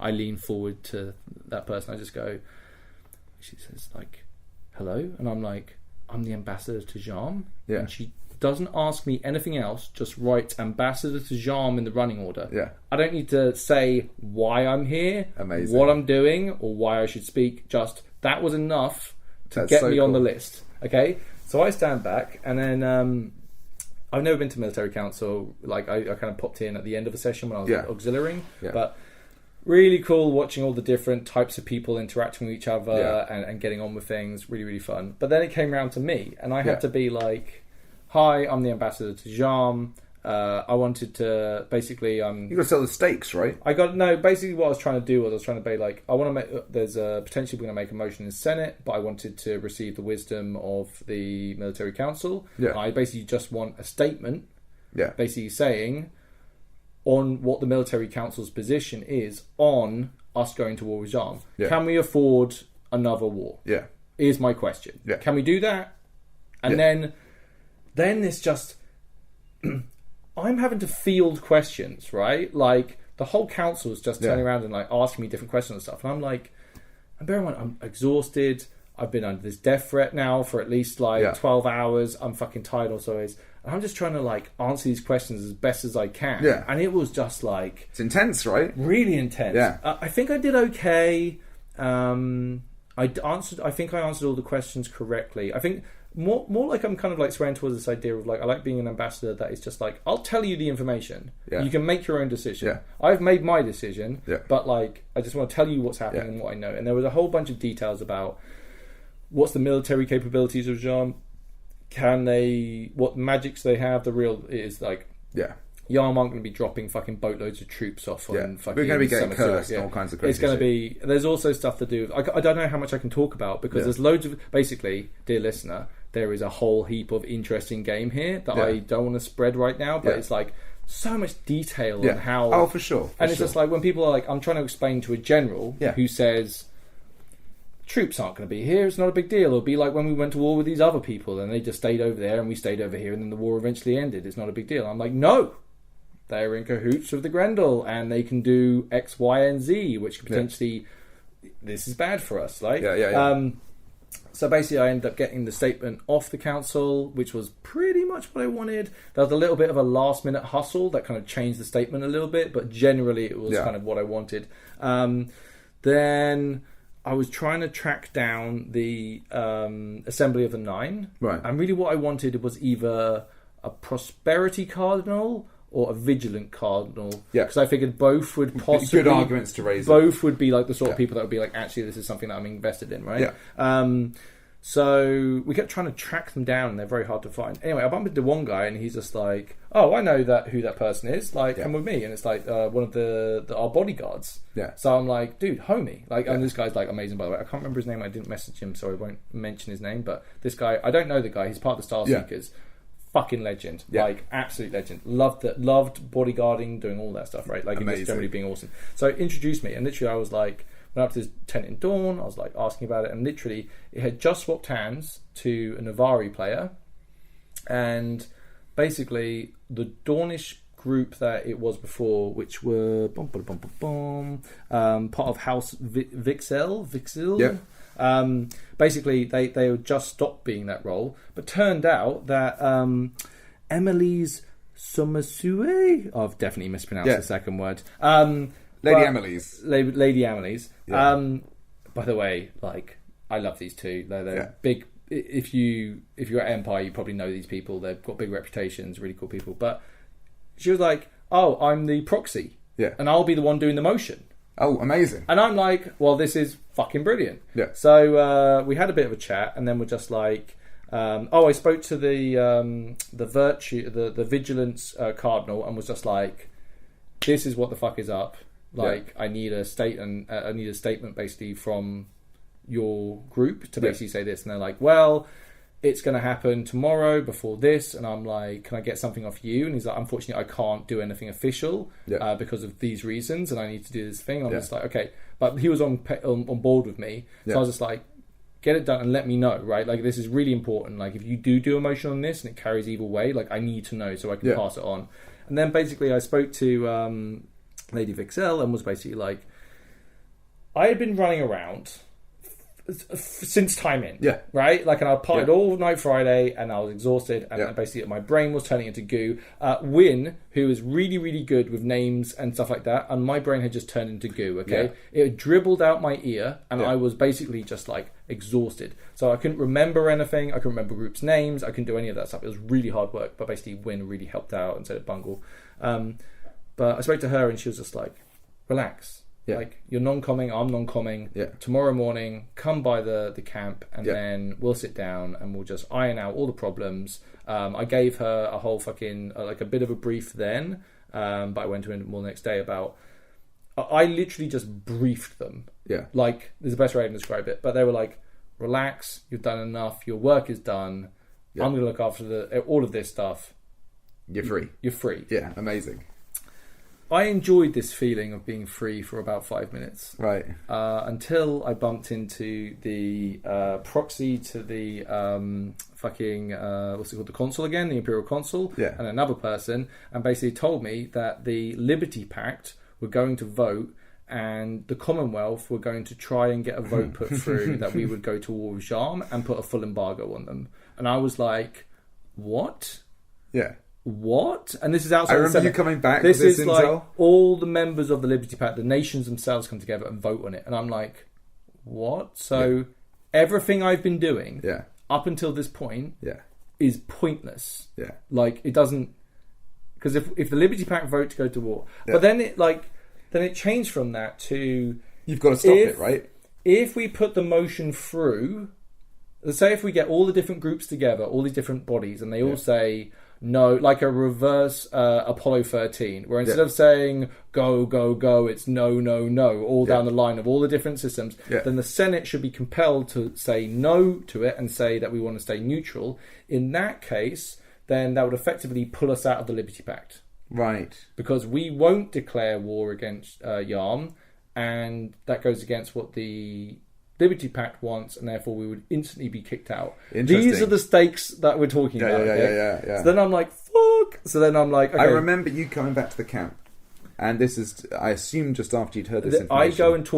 I go and find out. I didn't mention that I was going to mention them, so I won't. Really cool guy, but a member. He was a proxy to the Liberty Pact person. Yeah. I literally went over and was just like, tell me, like, what's going on type thing, and I had to really go through it with them, and they were like, you know, if this then this, and we went through all the conversation, pretty much what I just spoke about just now, about all the intricacies of this stuff, and it was just like, oh my god, I feel like just a tiny little diplomatic leaf just being battered around in the winds of the world, right? Like, but that's what makes it awesome, right? The depth, so actually cool. I think one of the worries about Empire when you're playing is like, oh, is it like a mile wide and an inch deep? And then when you actually find that, like, actually all the players, all the intrigue they make, all the game that's available through the player created stuff, the weird thing is where the depth is. Yeah, the problem is though that it's like the hat I put on was so much game. Yeah. Like at some point, I can't even remember when, I made Win my proxy. Right. Just because she's awesome. Yeah. And can have... But at this point, she knows a lot, right? She also knows a lot, but she's also like... she completes me. Yeah. Like, I'm good at some stuff. She's good at other stuff, but her memory recall, her ability to do stuff like this, for me and my stupid dyslexic ass is like... Not stupid, I'm not stupid, but anyway, you know what I mean. Invaluable to me. Yeah. Invaluable. So us working as a team is like really, really strong. And then Bungle's part of that as well as being like this third member of this group. Yeah. And I said to him, do you want to be a proxy as well? And he was like, no, I'm going to stay as head of your security. And I'm like, I love him as head of your security. That's the right decision. Like I agree. That's fucking cool. Sorry, and you were about to say when I came back to the camp. Well, it's just when you came back to the camp, I remember this was just after you'd learned all this information, I think, or soon after. Yeah. And it was one of those moments where you literally came back to like retool up. I think you had like a drink, ate something, and then you like set out. That's how it was on the mission to like. That's how it was. And like you were like going through the whole mental process of like, is it already over? Yeah. Like, how can I stop this? What do I have to do? Yeah. And you were like walking around, raving around the camp, right? Like a kind of thinking a man about the possessed, angles, right? Like, and everyone's offering you like advice from all kinds of places of like what we know and what we don't know. We don't know everything you know because you know a hell of a lot, and then you just suddenly boosh, you're back out again, and you're off into the wind. You can't, like, there was no stopping. Yeah. And like for me, as my character Gellert is like, I want to see the best in people, which is what drew me to Yarm, and this is a big thing for my character to basically be involved in, and like being that kind of like character that's just trying to stop this thing from happening despite everything that's kind of loaded against you, you know? Also, you don't want to lose the position as well, like, in a sense. If it goes in the right RP situation, I think you'd be happy with it. If we go to war with Yarm, I'm no longer ambassador to Yarm. Yeah. That's the way it is. But, actually, I want to talk about that at the end, actually. Okay, cool. I want to talk about all my feelings and thoughts on that. Okay. I'll mention this now. So, I don't know whether I heard this on the Saturday or the Sunday, but Lorenzo, that we mentioned last time, he was an extremely wealthy and influential person that died after witnessing the Reaper in a festival in the League, was a very wealthy person. Yeah. Very wealthy. Yeah. And their will was going to be read out. Yes. And, like, done. Now, turns out that there's a bank, an actual bank, an in-game bank. Right. And Lorenzo owned this bank. And by the way, this is very much tertiary knowledge I've got here. Like, everything pretty public. With a pinch of salt, yeah. But that bank lent the Crown a lot of money to get them out of shit. I heard extremely large amounts of money. Like 300, 500. Yeah. Big money. I heard 400 thrones. Yeah, I think it's 5. Oh, man, it's crazy. It's a lot. So they lent the money to the Crown. Yeah. Then the Crown basically didn't pay back that debt, which is why some people call the ex-throne better the debtor, or the better the debtor, or whatever. Yeah. Because she didn't pay back the loan to the bank. So at the reading of the will, there was a confusion of whether all this money was actually being given to the empire. But no, it's actually a debt to the empire of 500 thrones. And that now someone else owned the bank and they need to pay that citizen the thing. So the mint goes from, oh, well, things are a bit tight because they always are, to, oh, Jesus. And now there's interest and all sorts of jazz in it. So I hear that the mint are like, no war. Yeah. No. Not something we can afford right now. Yeah. Don't do that. So I've got another one of the fucking pieces of the puzzle I need, right, to go against it. After I spoke to the Liberty Pack person, I spoke to a very wealthy Wintermarker, just in a bar. We sat down and I had this conversation. Yeah. And I don't know. I have this thing where I'm thinking about our relationship with Jean, and I'm like, I think there are enough people invested in I don't have the resources and money to do something, okay? Yeah. But if I could come up with something, an imaginative way of trying to affect our relationship, actually things have moved on from there. I mean, I'm thinking, my mind is thinking in that moment, and I actually know more information that kind of voids a lot of this. Yeah. But at that moment you were thinking this. It's really cool, and this person was very up for this, even though they kind of half suggested it. So it's really cool, this idea of like, if I'm Ambassador Jean or not going forward, whatever. Like, I like this idea of trying to take over these positions, trying to rally private citizens to make something happen. Because mine and your idea of money is very different from other people's version of money. Oh, right? yes. So, all the way down. Oh, man. Let's talk about the little Dornish proposal. This was amazing. This was beautiful. It's not just the best thing. This was beautiful. Like, this was amazing. You tell it because you were there, I think, at the start, Okay. One of our banner members, this is a really sweet story, but they, in a battle, had seen a rose drop from a beautiful Dornish lady. Yeah. And being a good Navarre, didn't want them to lose their property, so picked up the flower and handed it to them. Now, what he didn't realise was what that means in Dawn, which is a significantly bigger fucking deal than it is in Navarre. Such a good story, dude. So, this ended up in this kind of like romantic storyline between the two of them. And basically, bear in mind, I'm going to butcher Dawn law here, but basically the idea was that we were going to go down there and he was going to give her a flower, and it would be it's not a proposition, it's like asking to basically, can I date your daughter type thing for the house. Yeah. So I wasn't even part of the main group. I was in Dawn for another reason. You were there also for diplomacy. I was there you had to speak to shit. somebody there. Yeah. And then our entire group and affiliates, because they're not all members of our group, and affiliates, rock up in a giant, smelly, face tattoo mess ball, and we walk into the middle of the fucking Glory Square, and we're all like doing this thing where everyone we're like a giant blob that has many voices, and we're all like, wisecracks are coming out, and every time someone says something, everyone goes shh. Yeah. And then it was so he good. walks out, she's there, her family all trot out and the other watching us from the other side, and he bends down the knee and does this little speech of affection towards her, and then gives her a rose, and she accepts the rose, and we're all like, "Way!" We're all hyped off the whole spring thing as well at this point. Then they're like, Dad comes out or something, whoever that guy is, and is basically like, "You must face our champion." Yeah, and we were like, that guy looks like he knows what the fuck he's doing. Yes. Yes. They bring out immediately. It's not like they softball, right? They're like, no, our champion really is. It wasn't some like you didn't look like he was a squidgy, not very. This guy looked like he could handle his shit. Yeah. And he came out with a shield, so we gave him a shield, and like he fought valiantly, but ended up being defeated. But because he fought so valiantly, it was still cool if he dated her. Yes. And then, it was great. That was really awesome. cool. So then we all went to the bar and were hanging out and having a few drinks. Yeah. And then we saw this earlier, didn't we? Yeah. Did you see his proposal earlier?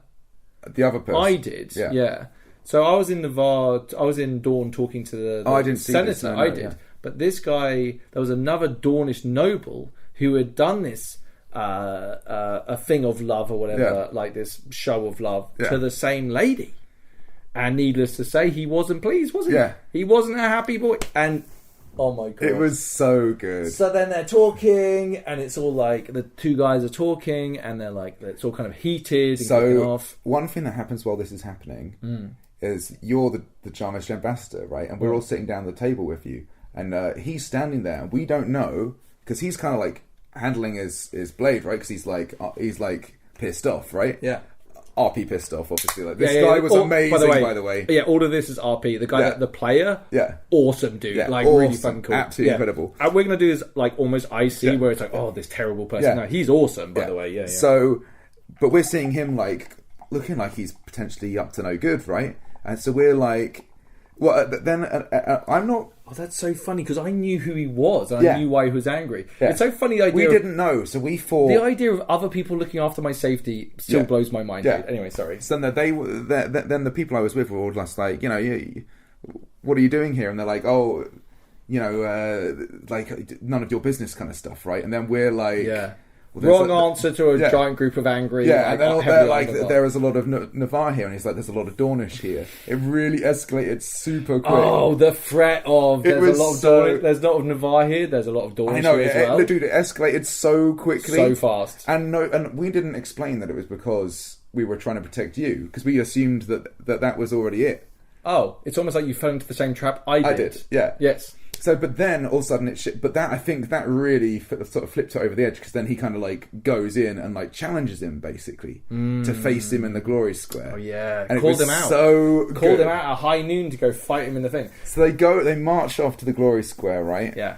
There's a bunch of really cool, by the way, as all this is going on, the build up to it. There's this really cool trade RP that's taking place around the tables, which was really cool. There was like some people going around selling little trinkets. There was little hustles going on, side hustles. There was somebody who came in and they were like trying to shift some goods very quickly. It was really cool. Little shady goods. Yeah, it was kind of cool. Little shady goods on the that fell off the back of a truck, was it? And that was awesome. And then we head off and we follow these two to the glory square, right? Yeah, where they're going to face off against some people each other. almost walk into the square and like hold off, and then we all line up on the side, right? And it was tense. It was tense. I didn't know what was going to happen. Yeah, he called him out and he was like, this is how you've wronged me and all this kind of stuff. It was awesome. And then, like, the challenge begins, or looks like it's going to begin. And then our guy throws down the weapon he's holding, saying that he came here to talk. He drops it on the floor next to him. And he's like, I came here, we agreed to come to the glory square, not necessarily fight in the glory square, right? And then everyone's like, this is cowardice and stuff. And then people come out and hand him a weapon. And it basically, he keeps getting handed these weapons and he drops them on the ground. I think, didn't you walk up and give him a weapon? I did, with my brand new shiny weapon. Amazing. Well, I did. I'm not going to weapons should be used. Yeah. And it's too good to see a guy. Yeah. Like, it would have been great to have a pile. Like, there were quite a few. He had quite a lot. There was quite a few, but like an actual pile of weapons would be amazing to see. It was so funny. It was really funny cool. And tense. And but I thought, do you know what I loved about it was the kind of the differences between Navarre and Dawn, right? Yeah. Okay, like Dawn, it's about proving yourself through martial ability, and like I have my honor fucking harmed by you, and therefore we must have recompense. Whereas Navarre are like, are we enemies or not? Yeah. Because this is a very important distinction, right? Yeah. Like, because if you are my enemy, I'll kill you. Yeah. But if you're not my enemy, then why are we fighting? Yeah. Surely we can sit down and have a beer and work this out, okay? But like that cultural difference between the two groups was delicious. And like I loved how like the Dawn around and the Navarre, all of us, we knew exactly what was going on, and we were just enjoying each other, you know? It went from being, right, this kind of awesome, positive international relations between the group when the proposal was accepted, to being this really kind of like, actually this is a diplomatic incident between these two nations. And it's all centered around these three players essentially having this aspect of game. And all of a sudden it's like, legitimately, you've got a lot of pissed off Navarre and a lot of pissed off Dawn. I'm a bit of a romantic. And we all... Yeah, I was super into when he kneeled and she put her hand on her heart and was just like... It was... The feelies were very fucking real, dude. It was so funny because before all of this, as we were walking around, we were kind of sort of calling out for love, and then we were kind of having to caveat it with, and love is not a virtue, because like it's one of those sort of false virtues. It's nice, but something that you should live your life by. So just enjoy it while it lasts. It was so good though, like as a build up. It was an amazing thing. So he kind of keeps throwing down all these weapons, and eventually. I didn't see the end. Did you see the very end of how it sort of, or did it kind of? I think it basically they agreed they weren't going to fight. They weren't going to fight. I didn't see anything actually. Like basically, I think I had to go. I think I had to go do something. Yeah. God, it sucks. Yeah, busy sucks. Sometimes it's nice just to drink it in, right? Yeah. Like you just want to fucking enjoy those little bits. By the way, there are loads of bits I missed out on. Yeah. Like the boxing match between Andy match. I really want to go. I didn't go to Looking Glass again. Oh, you idiot. I had no chance. There was literally no opportunity to go. Dude, get down there, man. I know. I've got to go. God, I'm sick of you peacocking around our fucking place.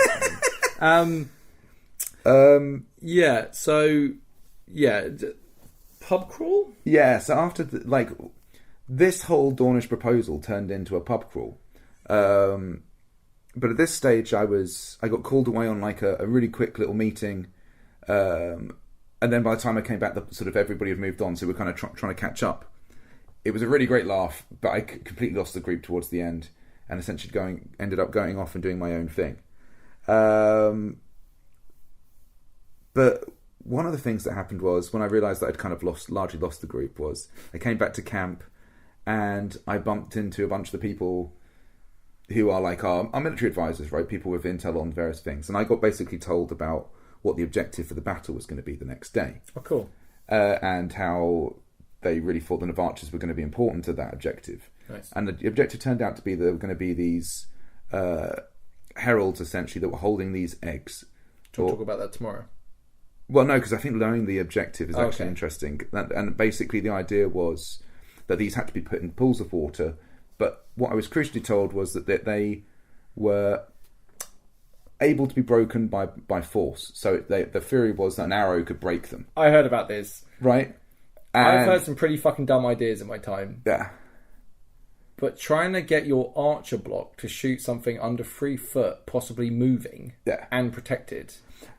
Actually, I was kind of up for it. Because you don't know how the battle's going to go. Of course you're up for it, but like that as like a... Oh, as an objective, it's very hard. But everybody knew it was going to be hard. But the whole point was just to make us aware of it, because if opportunity comes, it's a game changer. But it was so cool to actually like be approached and sit down with like people with military experience, right, in like leading the various forces in Navarre, and they're actually sitting down with you because they want to talk to you about what you can do tomorrow. Yeah, it was really fucking cool, dude. I love this.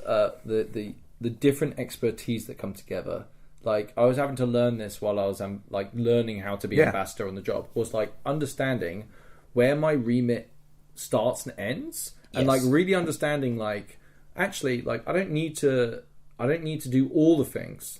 Some things are like outside of my remit. Yeah. But I need to dominate my area. I need to understand everything I need to know, but also be able to understand that there are experts on other things that I can just go to and ask. Yes. They're going to be, if you have something that they understand, they're going to give you the time of day and you'll be able to talk things through, right? And they have experience as well. And crucially, relevant information. But they actually know what's going on. Dude, I cannot express how important that at the start of this episode, the conversation with Oswey was. Yes. Like, from being wet behind the ears, not really knowing what the fuck I'm doing, to I have a pretty good battle plan of what we're going to do. I might still be wrong, but like getting expertise is so valuable. So basically this kicked off the whole thing of like, I've got to let the Navarchers know. Like, so I'm kind of at this stage, like then it's late at this point, right? I'm in pretty full, like, I'm going to go around and find as many Navarchers as I can, feed them in on the plan. So I want us to hit muster the next day with as much intel as possible, right? So we all know what's up. It was really cool. And you know how finding people is at Empire, especially at that time. It's actually surprisingly difficult. Not surprisingly difficult. Finding people is a fucking nightmare. I heard after the event that I had people that their entire thing was just trying to find me. Yeah. And they couldn't. Yeah. Like, that's how busy you were especially a busy boy. Definitely, 100%. But during the course of all of this, I'm like, I just need to take some me time. Because I don't have quite the level of responsibilities that an House of Charm has, Dave. So I was like, you know what? I'm done with the Captain of the Archers. I am going to go and find Bastiana and hang out at the Brass Coast. How much are you going to talk about this?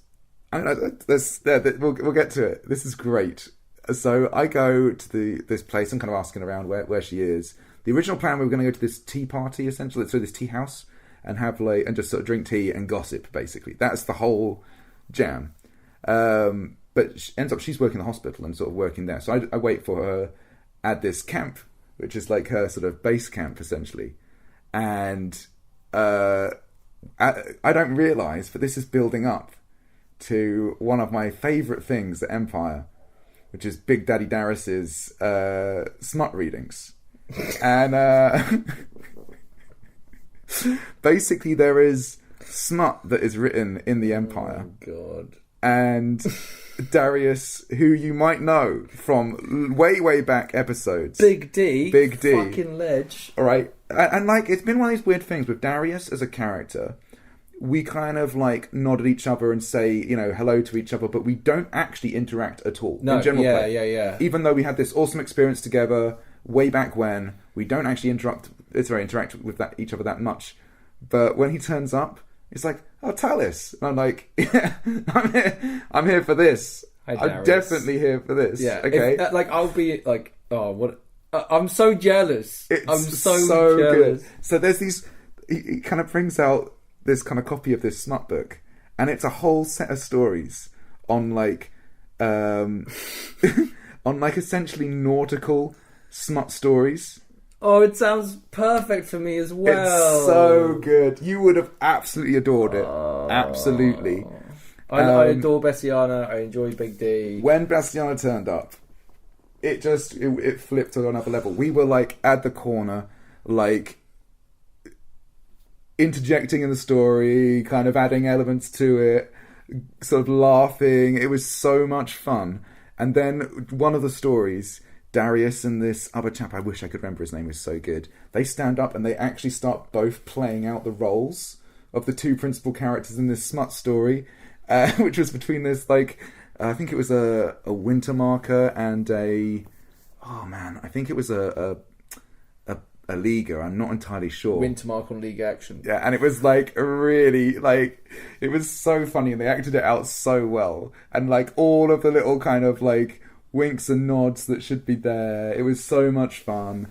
Like, stopped for drinks, did some more. It was amazing. I'm jealous of not going to the battles or the skirmishes, but out of all the things that you did that I missed out on, the smut reading is the thing that I am most disappointed I did not get to enjoy. So this is probably my favourite thing I've ever done at Empire.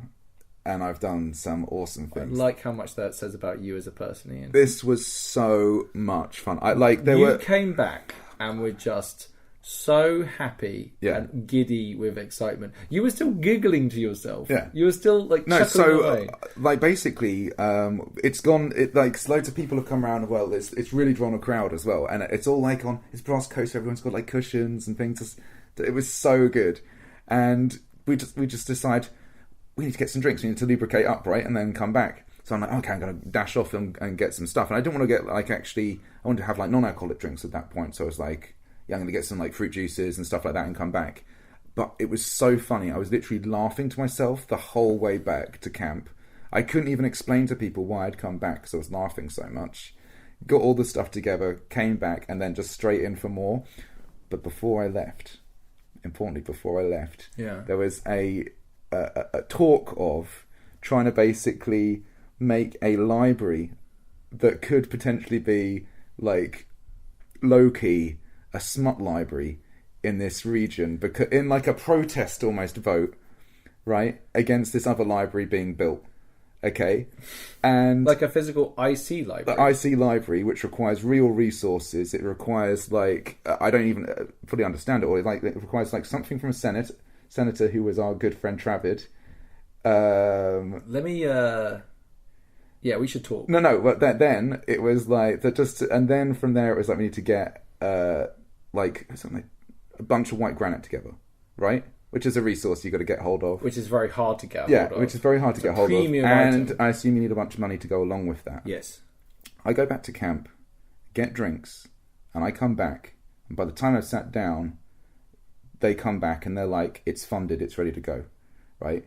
And it was so outrageous that this is now a thing. It's just so much fun. Do you remember I talked about like not doing everything to help out the Empire? Yes, this is exactly the problem, by the way. But it's so much fun. It's the best fun, and basically, then the rest of the reading was amazing. It was like just all the fun times hanging around in the Brass Coast is incredible. Like so much fun. Meanwhile, I'm having a very different experience. Yes. So I've now been under threat of death for the last 24 hours. Yeah. And it's starting to take its fucking toll. Yeah. I can't go anywhere. Yeah. Unprotected. Yes. I'm a person who deeply appreciates my liberty and spending time on my own. Yeah. And an acquaintance of mine, ours, who may or may not be a member of the Assassin's Guild. Yeah. Not that there is an Assassin's Guild, obviously. There isn't one. But say if there was one, and this person was a member of that group. Yeah. They were very pissed off that anyone were trying to kill me as a freelancer without going through the guild. Yeah. That was what they were most pissed off about. Yeah. And how... This was awesome. Once you find out their name, let me know and we're going to fucking deal with them. Because if they're doing freelance hits, that's not okay. Yeah. This person then came to me and told me that... So in Twine Paths, we camp at the back of the Navarre camp. Yeah. We have everything in Navarre camp is split up into like districts or sectors. We share our district with Black Scar, who are very militant. Yeah. They're fucking savages. Yeah. They're awesome. They're good friends of ours. Yeah, we really get on as like a two groups. One of the major players. Hi, Future Dave here. Just to let you know that the battery died while we were recording. We did notice it pretty quickly, but you can join us for the next episode to find out what I was just talking about. Cheers, bye.